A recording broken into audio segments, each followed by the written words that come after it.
నమస్తే, welcome to Telugu రాజ్యం. నేను మీరా. ప్రముఖ నటుడు ఫిష్ వెంకట్ గారు నిన్న రాత్రి మరణించడం జరిగింది. సినీ పెద్దలు ఎవరూ కూడా ఆయన పార్థివ దేహాన్ని చూడనందుకు ప్రధానంగా ప్రజల నుంచి, అటు సినీ రంగంలో ఉన్నటువంటి చిన్న కళాకారుల నుంచి హర్షం వ్యక్తం అవుతోంది. దీనికి సంబంధించి మనతో మాట్లాడడానికి ప్రముఖ పొలిటికల్ అనలిస్ట్ చిట్టుబాబు గారు ఉన్నారు. ఆయనతో చర్చిద్దాం. సార్ నమస్తే. నమస్తే. అది సార్, మీ అభిప్రాయం ఏంటి? అతను ఫిష్ వెంకట్ చాలా పెద్ద సినిమాలు చేశాడు, అనేక సినిమాలు చేశాడు, పెద్ద ప్రొడక్షన్స్ చేశాడు, పెద్ద ప్రొడక్షన్లో చేశాడు, పెద్ద హీరోలు అందరితో చేశాడు, బాగా సంపాదించుకున్నాడు. అతను ఇప్పుడేదో వాళ్ళు అంటున్నారు మా వ్యాపారంలో పెట్టారు, వ్యాపారాలు ఎవరో మోసం చేశారు, మాకు డబ్బులు పోయినాయి అంటే అది ఇండస్ట్రీ బాధ్యత కాదు కదా.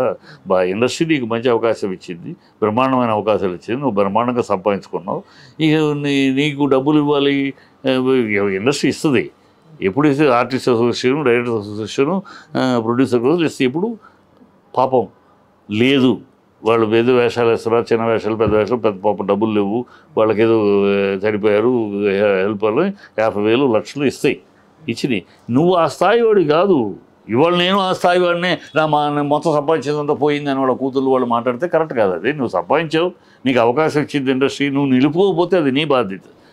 నువ్వు నిలుపు, నేను సంపాదించాను, ఇండస్ట్రీ నాకు అంతా ఇచ్చింది, ఆయన నేను పోగొట్టుకున్నాను, మళ్ళీ నన్ను చూడనంటే కాదు కదా. అది వాళ్ళ అతను తప్పు. అతను ఆ టైంలో అంత సంపాదించినప్పుడు ఎందుకు ఏ వ్యాపారాల్లో పెట్టాడో దేంట్లో పోటీ వాళ్ళ కూతురు అంటాను, ఏదో వ్యాపారంలో పెట్టి మోసం చేశారు అని. అది ఎవరు బాధ్యత? ఇండస్ట్రీ కాదు కదా బాధ్యత. కానీ ఇండస్ట్రీని అంటోంది అట్లా డబ్బులు ఇవ్వకపోవడం కానీ కాదు సార్. ఆయన్ని కనీసం ఆయన పార్థివ దేహాన్ని కాదమ్మా, ఎప్పుడు పలకరిస్తారు తెమ్మా. నీకు ఇండస్ట్రీలో ఇప్పుడు నువ్వు ఉన్నావు, నీకు తెలిసి నీ ఏరియాలో ఒకడు ఎవరో సరిపోతాడు, వెళ్తావు నువ్వు. నీకు అతనితో అనుబంధం ఉంటే వెళ్తావు, అంతేనా? మామూలుగా వెళ్ళిపోయారు ఏరియాలో ఉంటగా నీ కాలంలో రోజుకు ఒకడు పోవచ్చు కదా, ప్రతి చోటికి వెళ్ళిపోతావు నువ్వు మా ఏరియాలో ఉన్నాడని వెళ్ళావు కదా. నీకు అనుబంధం ఉంటే వెళ్తావు. అలాగే ఇక్కడ అతనితో అనుబంధం ఉంటే, అతను ఎవరితో పెద్దగా అనుబంధం లేదు, అదే యాక్ట్ చేస్తాడు, వెళ్తాడు వాళ్ళ ఫ్యామిలీ. ఇప్పుడు కోటా శ్రీనివాస్ దగ్గరికి అంతమంది వచ్చారు అంటే కోటా శ్రీనివాసరావు ఫ్యామిలీతో అందరికీ అనుబంధం ఉంది. 750 సినిమాలు చేశాడు, అందరితోటి బంధం ఉంది, అన్ని ఫంక్షన్లకి రావటం పోవటం బంధం ఉంది తనతో, అందరితో. ఆ బంధం వల్ల ఆ ఫ్యామిలీని పలకరిస్తాడు. కోటా శ్రీనివాసరావు పోయాడు, పలకరించడానికి కోటా శ్రీనివాసరావు, కానీ ఎందుకు వస్తాం? ఆ కుటుంబంతో కూడా బంధం ఉన్న వాళ్ళు వస్తారమ్మ. నార్మల్ కుటుంబంతో బంధం ఉంది, ఓదార్స్తాడు. ఇప్పుడు చిరంజీవి గారు వచ్చారు, వచ్చి వాళ్ళ కూతుర్ని, కొడుకుని, మనవడిని ఓదార్చి వెళ్ళారు. అది బంధం ఉండబట్టి వస్తారు. సో బంధం, ఇతను ఎవరితోటి బంధాలు లేవు.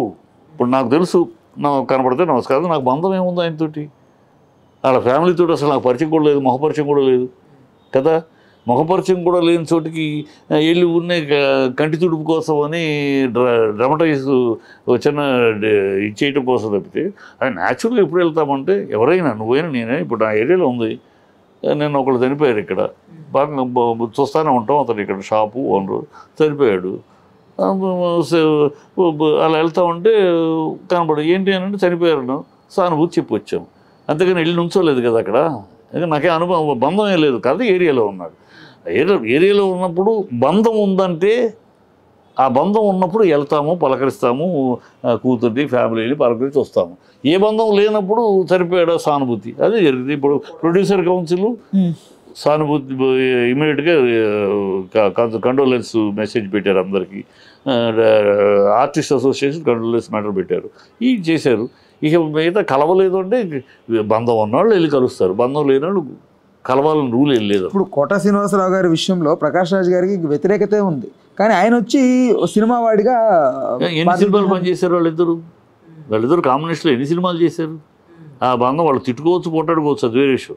ఆయన ఈయన అనొచ్చు, బట్ కోటా ఆర్టిస్ట్గా బంధం అనేది ఉంది కదా. కోటా మాట్లాడుకుంటూ ఫ్యామిలీతో, ఇప్పుడు నేను ఎందుకు పొద్దురించి అక్కడ ఉన్నాను, నాకు కోటా శ్రీనివాసరావు కొడుకు ముందు నుంచి తెలుసు, అతను చనిపోయినాక ఆమె కూతురు, ఆయన వైఫ్, మన కొడుకు, అలాగే ఆయన పాప వాడి వైఫ్ మానసిక, కూతురు పాప యాక్సిడెంట్లో కాళ్ళు తెలుసు. ఇది కనుక ఎప్పుడు కోటాతో చాలాసార్లు వెళ్ళి కూర్చున్నా, ఇంట్లో కూర్చున్నాడు, అవన్నీ చూస్తూ ఉంటాం, ఏమ్మా ఏంటంటే పలకరిస్తాం.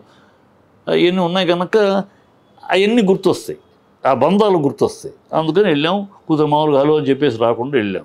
ఇప్పుడు లేనప్పుడు, ఆ బంధాలు లేనప్పుడు ఎందుకు వెళ్తాం?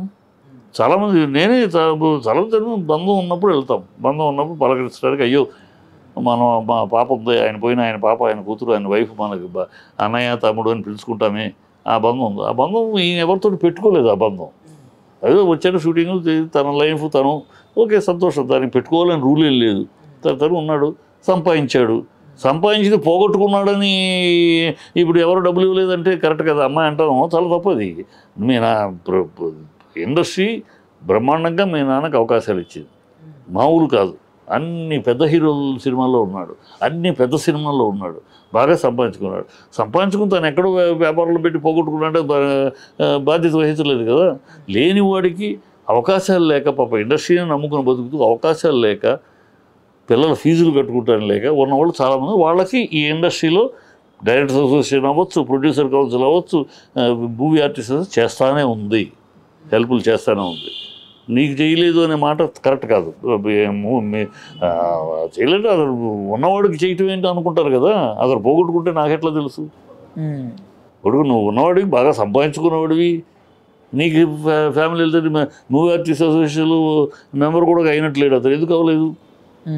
మెంబర్షిప్ అయితే దాని మీద ఉండేది కదా, హాస్పిటల్ డబ్బులన్నీ ఇచ్చేది కదా. అప్పుడేమో మెంబర్షిప్ అవ్వమంటే కట్టకపోతే ఎవరా మెంబర్షిప్ అన్నాడు. తర్వాత అయ్యాడో లేదో నాకు తెలియదు, కానీ ఆ టైంలో చేరాల. ఎందుకు అసోసియేషన్ పెట్టారు? మెడికల్ ఎయిడ్, ఒక మన ఆర్టిస్ట్కి ఏదైనా అయితే హాస్పిటల్ ఖర్చు, హాస్పిటల్ అడ్మిట్ అయితే ఇంత 3 లక్షలు ఉన్న లెక్క, దాన్ని బట్టి. నువ్వు చేరకుండా నాకు ఇవ్వలేదంటే కదా. అవన్నీ ఉన్నాయి, తెలియకేదో మీడియాలో మాట్లాడేస్తూ ఉంటారు. కానీ అంటే మూవీ ఆర్టిస్ట్ అసోసియేషన్ మెంబర్ కాదా? మెంబర్ కాదు అనుకుంటాను. అదే మెంబర్ అయితే అసలు డబ్బు ఆటోమేటిక్ హాస్పిటలైజ్ అయిన దానికి వెళ్ళి ఆటోమేటిక్ ఇస్తారు. మూవీ ఆర్టిస్ట్ ఆటోమేటిక్ ఇది అమౌంట్ 3 లక్షల నుంచి 5 లక్షలు బఫర్ ఏదో ఉన్నాయి, ఒక అమౌంట్ ఉంది, ఇస్తారు. వీళ్ళు అసలు హాస్పిటల్ అడ్మిట్ చేసేటప్పుడే చేరచ్చు. చేస్తే వాళ్ళు ఇంకా ఎక్కువ అయితే వాళ్ళు చూసుకోవాలి తప్పితే దీనికి ఒక లిమిట్ ఉంటుంది కదా. మొత్తం 25 లక్షలు అయితే 25 లక్షలు ఇవ్వదు, లెక్క ఉంది. 7 లక్షలు మ్యాక్సిమం బఫర్ తోటి కలిపి 10 లక్షలు ఇదో లెక్క ఉంది. ఇప్పుడు చిట్టుబాబు గారు, నాకు నాకు ఎప్పటి నుంచో క్లారిటీ రాని ఒక ప్రశ్న ఉంది. సినిమా రంగం, కళారంగంలో ఈ మద్యం అనేది ఎందుకు సార్ ఏర్లే పారుతుంది? అట్లా తాగి వాళ్ళ బాడీలో ఉన్న ఆర్గాన్స్ అన్ని చెడిపోయేలాగా తాగి ఇబ్బంది పడి మరణం వరకు ఎందుకు సార్ వెళ్తున్నారు? చాలా పొరపాటు, చాలా పొరపాటు. సినిమా ఫీల్డ్లో చాలా తక్కువ, అది చాలా తక్కువ. బట్ బయట ప్రచారం ఎక్కువ. ఎందుకంటే నేను తాగేసి రోడ్డు మీద పడ్డాను అనుకోమ్మా, అన్ని మీడియాలో వస్తాయి కదా. చిట్టిబాబు నేను మాట్లాడతాడు, తాగి రోడ్డు మీద పడ్డాడని. ఇంకెవడు ఆ పక్కన బిజినెస్ మ్యాన్ వాడు పెద్ద రోజుకు ₹1,00,000 సంపాదించే వ్యాపారస్తున్నాడు, వాడు తాగి రోడ్డు మీద పడ్డాడు, ఎవరు పట్టించుకోరు. అది సినిమా వాడు కారణం. అంతే. నీకు హిస్టరీ చెప్తా. ఇండస్ట్రీ ఇక్కడికి రావడానికి ముందు చెన్నైలో ఉన్నప్పుడు అరక్ మందు సేల్స్ ఇక్కడ ఎక్కువ. విజయవాడలో, హైదరాబాద్లో, ఈ ఆంధ్రప్రదేశ్లో తమిళనాడులో సేల్స్ కన్నా రెట్టింపు సేల్స్ ఇక్కడ. మరి తాగుబోతున్న సినిమా వాళ్ళు అయితే అక్కడ కదా ఉండాలి, అక్కడ కదా ఎక్కువ ఉండాలి. కావాలంటే హిస్టరీ చూసుకో. తమిళనాడులో కన్నా అక్కడ ఇండస్ట్రీ ఉండక ఇక్కడ ఆంధ్రప్రదేశ్లో డబుల్ ఉండేది, రెండు రెట్లు సేల్స్ ఉండేది. సో సినిమా ఇండస్ట్రీలో తాగడానికి రాడమ్మా, తాగుతారు పొద్దునే సాయంకాలం దాకా 800 కిలోవాల్ట్ లైట్లు ముందు పనిచేసినాక వాడికి ఒక 2 పెగులు వేసుకుని తాగి పడిపోయి తూలిపోయేంత వాళ్ళు 100కి 1-2. ఏదైనా హాబీ వరకే కానీ హ్యాబిట్ కాదు. అంత దానికోసం ఒక్కొక్కడు ఇండస్ట్రీకి వచ్చేది కళలు కంటూ వస్తాడమ్మా. నేను ఒక పెద్ద స్టార్ అవ్వాలని, నేను ఒక పెద్ద రైటర్ అవ్వాలని, నేను ఒక పెద్ద మ్యూజిక్ డైరెక్టర్ అవ్వాలని, నేను ఒక పెద్ద ప్రొడ్యూసర్ అవ్వాలని, రకరకాల దాని మీద ఉంటుంది వాడి జీవితం. దాని మీద ఉంటారు, దాని మీద కాన్సన్ట్రేట్, కళలతో వస్తారు, పెద్ద కళలు వేసుకుని వస్తారు. దానికోసం తాపత్రయపడుతూ ఉంటారు, కష్టపడతారు. తాగుడు కోసమును వ్యభిచారం కోసం ఇండస్ట్రీకి రారు. నా ఇండస్ట్రీ చెడిన వాళ్ళని చేరదీసిన ఇండస్ట్రీ నా ఇండస్ట్రీ. తనకు తానే ఎవరిని చెడపలు. అనేక మంది చెడిపోయిన వాళ్ళ జీవితంలో ఏరా ఉసే అనిపించుకున్న వాళ్ళని మేడం, సార్ అనిపించింది నా ఇండస్ట్రీ. చెప్పాలంటే పేర్లు చెప్తే సార్ మంచి పోతుంది మీకు. ఉసేవ్ దాని ఒరే నా కొడుకుని ఉసే దాన్ని ఇలా అనిపించుకున్న వాళ్ళ నా ఇండస్ట్రీ మేడం, సార్ అనిపించింది. చెడిన వాళ్ళకి గౌరవం ఇచ్చింది చెడిన వాళ్ళని చేరదీసి వాళ్ళకి గౌరవం ఇచ్చింది నా ఇండస్ట్రీ ఎవరైనా చెడపలా.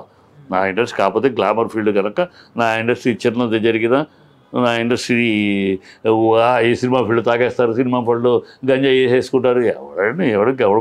ఎవడు దానికోసం వస్తాడు? దానికోసం ఇక్కడ దానికోసం తాపత్రపడాలంటే సమాజంలో చాలా చోట్ల పబ్బులకి వెళ్ళండి, పబ్బుల్లో ఎవడుండేది? నా సినిమా వాళ్ళు ఉంటారా? నా సినిమాకి సంబంధించిన ఒకడు ఉంటే రియల్ ఎస్టేట్ వాళ్ళు, పొలిటీషియన్ పీపుల్ మనుషుల వాళ్ళు 98 మంది వాళ్ళు ఉంటారు. రేవ్ పార్టీకి వెళ్ళండి, 100 పార్టీలు జరిగితే ఒక పార్టీ ఎవరితో నా సినిమా వాడిది. 99 పార్టీలు ఈ రాజకీయ వీళ్ళది, ఈ పారిశ్రామికవేత్తలది, ఈ రియల్ ఎస్టేట్ బ్రోకర్స్ది వీళ్ళవి. ఊనే సినిమా వాడిని ఎగేసుకుని మాట్లాడతారు తప్పితే మీరు కూడా మీడియా కూడా సినిమా అనగానే మైకులు పుచ్చుకునేస్తారు. వాళ్ళ దగ్గరికి వెళ్ళరు. ఎందుకంటే వాటి గురించి రాస్తే ఎవరికి కావాలి వాడి పేరు, వాడి ఇంట్రెస్ట్, ఎవరికైనా సినిమా వాడు అనగానే అని వ్యూవర్స్ వస్తారు. అందుకని మీరు సినిమా వాడి ముందు పెద్దానికి వాడిని లాగేస్తారు. సినిమా వాడికి ఎక్కడ అన్ని ఫీల్డ్లో ఉన్నట్టే ఇక్కడ ఉన్నారు. సాఫ్ట్వేర్ కంపెనీలో బాత్రూంలో నిరోధులు ఎందుకు దొరికినాయి? సినిమా వాళ్ళు కాదు కదా, మరి ఎందుకు దొరికినాయి అక్కడ? కన్స్ట్రక్షన్ ఏరియాలో మేస్త్రీలు పనిచేసే అమ్మాయిలను ఎందుకు రేప్ చేస్తున్నారు? హాస్పిటల్స్లో మన కలకట్ట హాస్పిటల్లో నర్సుని కూర్చోబెట్టి ఎందుకు రేప్ చేశారు? సినిమా వాళ్ళు. అవన్నీ మీకు రావు, అవన్నీ మీరు ఫోకస్ చేయరు. అక్కడ ఏదో ఒక సినిమా అమ్మాయి జరిగింది, సినిమా వాడికి ఏదో జరిగిందంటే మైకి కూర్చొని ఈ కారణమా సినిమా ఫీల్డ్గా ఉండి బాధ్యతగా ఉండద్దా డమాడమో అని మాట్లాడతారు. అది అందుకని సినిమా ఫీల్డ్లో తాగుడు అనేది కానీ గంజాయి లేదంటాను నేను, తాగుడు కోసం నా ఫీల్డ్లో బతికే వాళ్ళు తక్కువ. తాగుడు కోసం ఈ సినిమా ఫీల్డ్కి రారు, గంజాయి కోసం ఈ సినిమా ఫీల్డ్కి రారు. ఎక్కడో ఇప్పుడు తాగుడు ఒక స్ట్రెస్ మీద తాగుతారు. స్ట్రెస్ పొద్దు నుంచి పనిచేస్తాం, సమ్మరు, మీకు తెలియదు. ఊరిన సినిమా తెర మీద చూసేసి మీరు ప్రేక్షకులు అంటే మీకు తెలిసి అనుకోవచ్చు. సినిమా మండు ఎండలో వేసవిలో షూటింగ్ చేస్తాం. 800 కిలోవాట్ లైట్లు పెట్టి కళ్ళు మూయకుండా మాట్లాడాలి డైలాగ్. ఆ లైట్ పడతా ఉంటే ఈ లైట్నే చూసి నువ్వు మాట్లాడగలవా? కానీ 800 కిలోవాట్స్ లైట్ల మీద పడతా ఉంటే ఆ వేడి ఒక పక్క బాడీకి వేడి, వెనకాల బ్యాక్ లైటు ఫ్రంట్ లైటు, ఆ లైట్ ఉంటే మళ్ళీ కళ్ళు మడత పడకూడదు, ఎక్స్ప్రెషన్ మిస్ అవ్వకూడదు, ఆ టెన్షన్ ఫీల్ చేయాలి. ఎంత ప్రక్రియ ఉంది. ఊరిని తెర మీద చూసేసి అంత ఈజీ కాదు యాక్టింగ్ అనేది. బెండు దిగుద్ది మామూలుగా కాదు, చెమటలు కారిపోతాయి. ఇంత కష్టపడి చేసిన తర్వాత ఎవరికి అందరికి కాదు, కొంతమందికి నిద్ర పట్టదు, కొంతమంది ఏదో సరే 2 పెగ్గులు వేసుకుని పడుకుందాం. అఖండ నాగేశ్వరరావు చనిపోయేదాకా రోజు 2 పెగ్గులు వేసేవారు. నర్వస్ యాక్టివ్గా అంతే. దానికి ఆయన తాగుపోతా అంటే మెడిసిన్ లా తీసుకున్నారు. మెడిసిన్ అంతే. అదే చాలామంది మా ఆర్టిస్టులు ఆ స్ట్రెస్ నుంచి కొంచెం పొద్దు నుంచి కనబడ ఎండ గడ్డ చేసి వచ్చాం, లైట్లు గీట్లు కొంచెం రిలాక్స్ అవ్వాలి, తప్ప నిద్ర పట్టదు, ఒళ్ళు పెయిన్ అయిన సరే 2 పెగ్గులు వేసుకుంటే మళ్ళీ పొద్దున్నే మార్నింగ్ ఫ్రెష్ అవ్వాలి, ఫ్రెష్ అవుట్కి వెళ్ళాలి. అంతే తప్పితే తాగుబోతులుగా తాగు మీద ప్రేమ, ఏదో బాటిల్ మందులు తాగాలి అందుకోసం కాదు. ఎవడో చేయడు. ఎవడో బుద్ధి తక్కువ కూడా ఒకడో అలా కెరియర్ నాశనం చేసుకునే పద్ధతులు ఒకడు. అది మహాబహులు అయ్యారు అలా నాశనం. రాజబాబు, హరనాథు, హీరో హరనాథు, రాజబాబు వాళ్ళ మహత్తరమైన కెరియర్ కేవలం తాగుల్లో పోగొట్టుకున్నారు. కానీ హరనాథ్ గారికి సంబంధించి కావాలనే ఎవరో ఆయన్ని, మేము చిన్నప్పుడు మా రోడ్డు 4th మెయిన్ రోడ్డు, ఆయన 3rd మెయిన్ రోడ్డు, ఆయన ఇల్లు. చిన్నప్పుడంతా ఒకే ఏరియాలో సీడర్లో మొత్తం తబారెడ్డి కృష్ణమూర్తి గారు అందరూ మా ఏ సినిమా వాళ్ళందరూ అక్కడ ఉండేవాళ్ళు. ఆయన ఎక్కడో రాంగ్ ట్రాక్లో పడ్డాడు. ఇక తాగుడు లేకపోతే పొద్దున్న ఆ మందు పడకపోతే మనిషి నిలబడలేని పొజిషన్కి వెళ్ళిపోయాడు. ఆయన స్థితికి తీసుకొచ్చారు కొంతమంది. ఎవ్వరు తీసుకురాలేదు. పిచ్చి మాట నాకు తెలుసు. ఆయనే ఎక్కడో ఇప్పుడు ఎవరు ఈ తప్పుదారులు ఎందుకు పడితే ఎవరో తీసుకొస్తే ఆయన అప్పటికి ఆర్టిస్ట్, అప్పటి హీరో, అంత బుద్ధి జ్ఞానం లేకుండా ఉండడు కదా. అంతగాడు మళ్ళీ రామారావు గారు దేవుడు వేషం అంటే కృష్ణుడు వేషం హరనాథ్ అనేవారు. అంత అంతగాడు, అంత హైటు తక్కటి, అతనికి ఆ జ్ఞానం లేదా? అది జ్ఞానం బ్యాడ్ టైం అంతే. రాజబాబు మహత్తరమైన కమెడీ కదా, మరి అతని కెరీరు ఎందుకు నాశనం చేసుకున్నాడు? తాకేసి ఎందుకు అందరికి చేశాడు. చాలా కో కమెడియన్స్కి రాజబాబు చేసినట్టు ఎవరు చేయలే. పిలిచి అందరికీ అన్ని రకాల వాళ్ళకి ఏ కష్టం ఉన్నది తీర్చాడు తను సంపాదిస్తూ. అలాంటి తాగుడికి ఎందుకు బానిస అయ్యాడు, ఎవరు బానిస, అది అంతే, ఆ కర్మ అంతే.